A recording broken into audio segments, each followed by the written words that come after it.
Before a sugar glider bites, it warns you. You just didn't notice. A small shift of the tail, a stiff stance, a stare that doesn't blink. Those are not random movements. They're silent messages saying, back off. I'm scared. Most people never catch them. One moment the glider seems calm, then a quick nip and everyone's surprised. But long before that bite, it already tried to speak. Every motion, every pause, is part of its language of fear and trust. They don't shout or growl. They communicate with stillness. If you take the time to watch, to really see beyond the cute face, you'll realize something simple. They never bite without warning.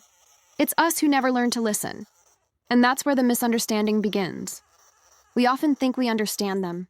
A glider stares and we think it's curious. It freezes and we think it's being shy. It lunges and we laugh, saying it's playful. But what we see as cute is often a cry for space. When a sugar glider locks its eyes on you, that's not affection, it's calculation. It's asking, are you safe or should I run? When it raises its tail, it's not excitement. It's alertness, the first wave of fear building up inside. Many owners miss those signals because they're small, almost invisible to untrained eyes. A slow blink, a slight shift in breathing, a single step backward before it turns away. Those tiny moments decide whether trust grows or breaks. And when we ignore them, when we keep reaching, keep touching, keep forcing contact, we teach them one thing, that we don't listen, that their fear doesn't matter. That's how trust starts to fade, how bonding turns into defense. And one day that same glider, the one that used to just freeze, finally bites. Not because it's wild, not because it's mean, but because it already tried to warn us. And we didn't understand.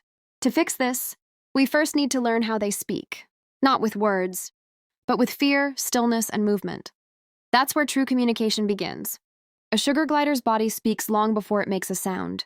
The trick is to read what the body says, because every detail from tail to eyes tells a story of fear or comfort.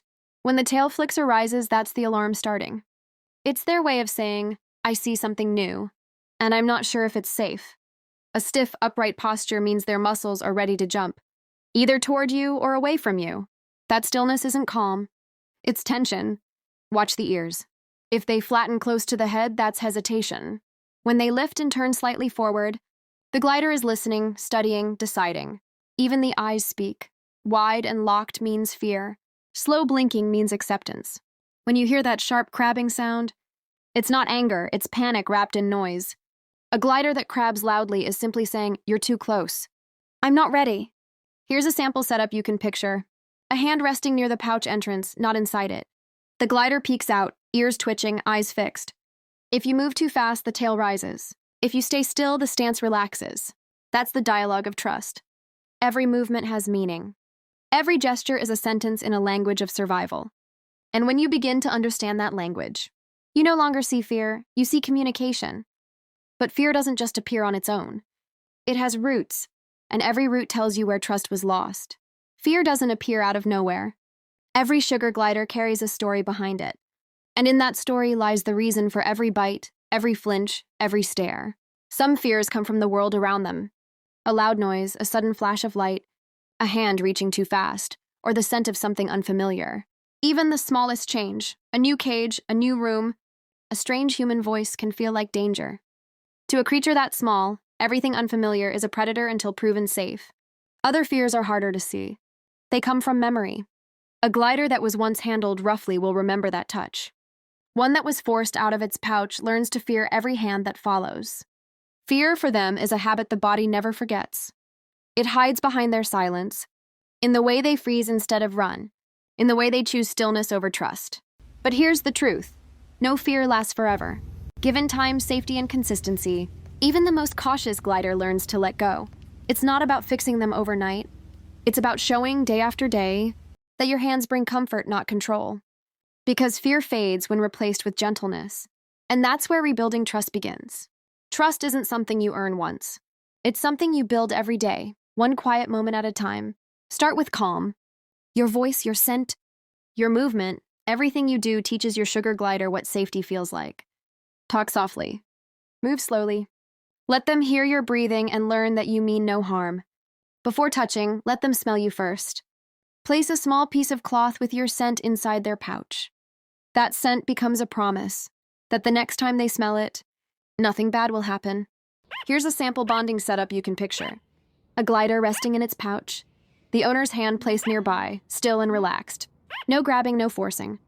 Minutes pass quietly until curiosity wins over fear, and the glider leans forward to sniff that waiting hand. That moment, that tiny step, is where trust begins. Use treats not as rewards, but as conversation. Each nibble says, I trust you a little more today. And if they hesitate, let them. Because forcing trust only teaches fear. Every bite avoided isn't because they got used to you. It's because they finally believed you. And that's how you turn defense into connection, fear into friendship, and instinct into trust. When fear finally fades, something beautiful takes its place, understanding. A sugar glider that once lunged or bit begins to pause, to think, to trust. The same little creature that used to hide now reaches out first, climbing slowly onto your hand, searching not for escape but for comfort. That's when you realize the bite was never anger. It was confusion, fear, and instinct mixed together. All they ever needed was time. Time to see that your hand won't hurt them. Time to learn that your presence means warmth, not danger. Trust built this way doesn't just stop a bite. It creates a bond that lasts for life. They'll come to you willingly, eat from your palm, and sleep knowing they're safe.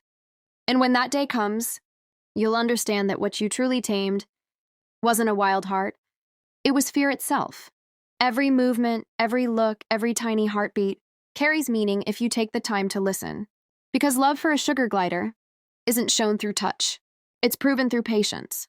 If this story helped you see your glider differently, follow, like, and subscribe to Glider Spot TV PH, where every bite has a story and every movement has meaning.